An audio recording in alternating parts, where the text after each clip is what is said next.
नमस्कार। मैं ज्योतिर्विद नवीन उपाध्याय आप सभी दर्शकों का अपने चैनल एमपीवी ज्योतिष में स्वागत करता हूं। आज का यह वीडियो अत्यंत ही महत्वपूर्ण है धनु राशि के जातकों के लिए। धनु राशि के जीवन में एक बहुत बड़ा परिवर्तन देखने को मिलेगा आगामी 3 महीनों के अंतर्गत, क्योंकि एक ऐसा ग्रह जो कि आपके लिए काफी महत्व रखता है वह आगामी 3 महीने तक अर्थात लगभग 90 दिनों की अवधि तक वह अपनी नीच राशि में विद्यमान रहेगा। तो ऐसे उस ग्रह के प्रभावों का हम इस वीडियो के माध्यम से अध्ययन करने की कोशिश करेंगे और उसके प्रभावों को समझने की कोशिश करेंगे। इसके साथ ही साथ सूर्य देवता का भी इस समय जो गोचर है वह आगामी 1 महीने के अंतर्गत वह नीच राशिगत स्थिति में रहेंगे। तो सूर्य देवता का यह जो गोचर है इसका प्रभाव भी आपके जीवन में कुछ प्रतिकूलता को लेकर के आएगा। इसको हम इस वीडियो में समझने की कोशिश करेंगे और अंत में हम इनके निदान के बारे में भी समझेंगे कि किस प्रकार से इन ग्रहों के जो स्थितियां बन रही हैं इन स्थितियों से हम अपने आप को बचा सकते हैं, अपने आप को उबार सकते हैं। तो चलिए हम शुरू करते हैं। आप वीडियो के अंत तक बने रहिएगा क्योंकि कुछ महत्वपूर्ण बिंदु हो सकता है कि यदि आप स्किप कर देंगे तो छूट जाएंगे। आप वीडियो के अंत तक बने रहिएगा। धनु राशि के जातकों के जीवन में सूर्य देवता का जो परिवर्तन हो रहा है वह 17 अक्टूबर 2024 को हो रहा है। तो 17 अक्टूबर 2024 को सूर्य देवता अपनी नीच राशि अर्थात तुला राशि में चले जाएंगे। तो जब सूर्य देवता अपनी नीच राशि तुला राशि में चले जाएंगे तो यह आपके 11 भाव, लाभ के भाव, मनोकामना पूर्ति के भाव पर चले जाएंगे। तो इस प्रकार से सूर्य का नीचस्थ हो जाना अपने 11 भाव से कहीं ना कहीं आपके लिए मनोकामना पूर्ति से संबंधित, आपके लाभ से संबंधित, इनकम से संबंधित मामले में कुछ कठिनाइयां और रोध पैदा करने का काम करेगा। सूर्य देवता विशेष करके यह गवर्नमेंट से जुड़े कार्यों के द्योतक है। गवर्नमेंट अथवा गवर्नमेंट से जुड़े रिश्ते में आपके लिए कठिनाइयां की अनुभूति आएंगी।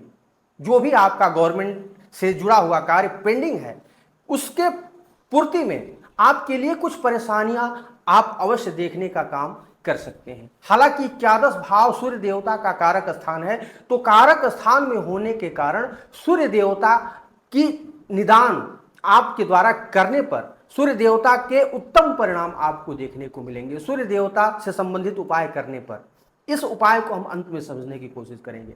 दूसरा परिवर्तन जो है मंगल देवता से संबंधित है। मंगल देवता कर्क राशि में चले जाएंगे आगामी 20 अक्टूबर 2024 को और यह मंगल देवता 90 दिनों की अवधि तक इस कर्क राशि में विद्यमान रहेंगे। कर्क राशि आपके लिए अष्टम भाव बनता है, आपके लिए टेंशन डिप्रेशन का भाव बनता है, आपके जीवन में आने वाली कठिनाइयों का बनता है, आपके जीवन में आने वाले तमाम बाधाओं का, तमाम इन्वेस्टमेंट और कर्जों के लेन देन से संबंधित ये भाव है। तो कहीं ना कहीं आपके लिए जो भी मानसिक टेंशन, डिप्रेशन स्थिति चली आ रही थी उसमें और आप कहीं ना कहीं उसमें अभिवृद्धि देखने को आपको मिलेगा। मानसिक रूप से आप अपने आप को स्वस्थ बनाने का जितना भी प्रयास करेंगे वो प्रयास आपके लिए कहीं ना कहीं कठिनाइयों के दौर से आप गुजरते हुए पाए जाएंगे। जीवन में कठिनाइयां आएंगी, पल पल आपके लिए ऐसी स्थितियां बनेंगी जहां पे आप ऐसा पाएंगे कि जीवन में तमाम रोड़े आ रहे हैं और उन रोड़ों से आप निकलने में सक्षम होते हुए भी नहीं निकल पा रहे हैं। तो ये स्थितियां मंगल देवता के अष्टम भावस्थ स्थिति में देखने को मिल सकती है। इस समय आपके लिए एक चीज और है, वाहन प्रयोग करते हैं तो वाहन प्रयोग में सावधानी बरतें, क्योंकि मंगल देवता जो है आकस्मिक घटनाओं के भी कारक हैं और अष्टम भाव जो है आकस्मिक घटनाओं का भी भाव है। और वहां पर मंगल देवता का नीच स्थिति, यदि आपकी कुंडली में मंगल की स्थिति अशुभ स्थिति हो तो कहीं ना कहीं यह आकस्मिक घटनाओं का भी योग लेकर के आएगा। तो एक चीज आपको ध्यान रखना है, हमेशा आकस्मिकता से आपको बचनी है, वाहन प्रयोग में सावधानी बचनी है। कहीं भी आग से संबंधित, बिजली संयंत्रों से संबंधित अथवा झगड़े झंझट फसाद इत्यादि से आपको बचने की आवश्यकता है। तलवारों से और तीक्ष्ण हथियारों से आप अपने आप को दूर रखें तो इस अवधि में बेहतर है। मंगल देवता का यह जो गोचर है आगामी 3 महीने तक आपको प्रभावित करने का काम करेगा। क्योंकि मंगल देवता आपके द्वादश स्थान के स्वामी हैं और द्वादश स्थान के स्वामी ये दोनों भाव जो हैं ये कहीं ना कहीं त्रिक भाव कहे जाते हैं। तो जो त्रिक भाव के स्वामी होते हैं यदि त्रिक भाव में चले जाएं तो ये विपरीत राजयोग की कोटि में आता है। तो मंगल देवता आपके लिए एक विपरीत राजयोग की कोटि का भी निर्माण कर रहे हैं। यानी आप ये समझे कि आप विपरीत परिस्थितियों से जूझने का काम तो करेंगे। विपरीत परिस्थितियां आपके समक्ष आएंगी, चाहे वह विपरीत परिस्थितियां आपकी जॉब से रिलेटेड हो, आपकी नौकरी से रिलेटेड हो, आपके जीवन से रिलेटेड हो, पारिवारिक जीवन से रिलेटेड हो, स्वास्थ्य से संबंधित हो। चूंकि द्वादश स्थान है तो यह स्वास्थ्य का स्थान है। आपके लिए दूर देश की यात्रा से संबंधित हो, विदेश यात्रा से संबंधित हो, अथवा तमाम बड़े व्यय और खर्चे से संबंधित हो, अथवा इन्वेस्टमेंट से संबंधित हो, तो इन सभी क्षेत्रों से संबंधित विपरीत परिस्थितियां आपके समक्ष आएंगी। किंतु अंततोगत्वा मंगल देवता का अष्टम भावस्थ स्थिति जो है, आप उन विपरीत परिस्थितियों से एक महारथी बनकर के उभरने का काम करेंगे, क्योंकि मंगल देवता विपरीत राजयोग की कैटेगरी में आता है। अब चूंकि विपरीत राजयोग की कैटेगरी में आता है, तो पहले काल में अर्थात 3 महीने की अवधि में जो प्रारंभिक काल होता है, वह आपके जीवन में विपरीत परिस्थितियों को लेकर के आएगा, कठिनाइयों को लेकर के आएगा, टेंशन डिप्रेशन को लेकर के आएगा।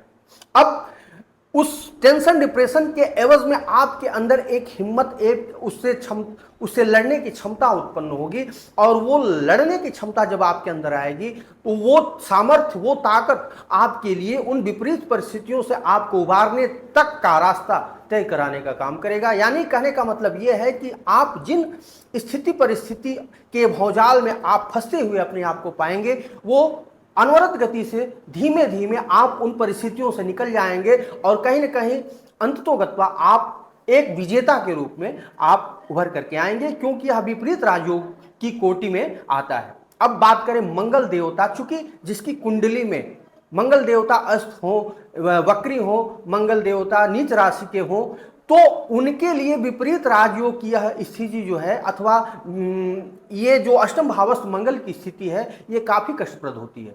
आपकी कुंडली पर विशेष रूप से डिपेंड करता है। तो यदि आपकी कुंडली में मंगल देवता की स्थिति काफी बुरी हो, तो यह अष्टम भावस्थ स्थिति आपको बहुत ज्यादा कष्ट और वेदना देने का काम करेगा।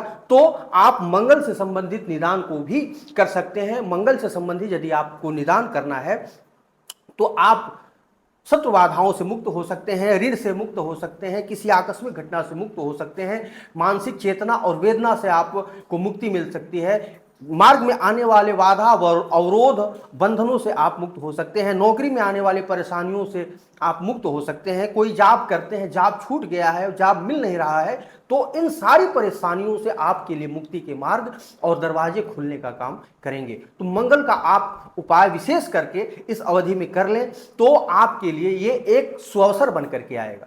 अब हम सूर्य देवता की बात करें। सूर्य देवता चूंकि भाग्य स्थान के स्वामी हैं, तो भाग्य स्थान के स्वामी का नीच स्थान में जाना कहीं न कहीं आपके भाग्य के अंतर्गत एक अवरोध की स्थिति, विरोध की स्थिति लेकर के आएगा। उच्च पदस्थ लोगों से आपके अंदर एक मनमुटाव की स्थिति होगी, वैर विरोध की स्थिति होगी। तो इस स्थितियों से आपको उबरना है। कैसे उबरेंगे?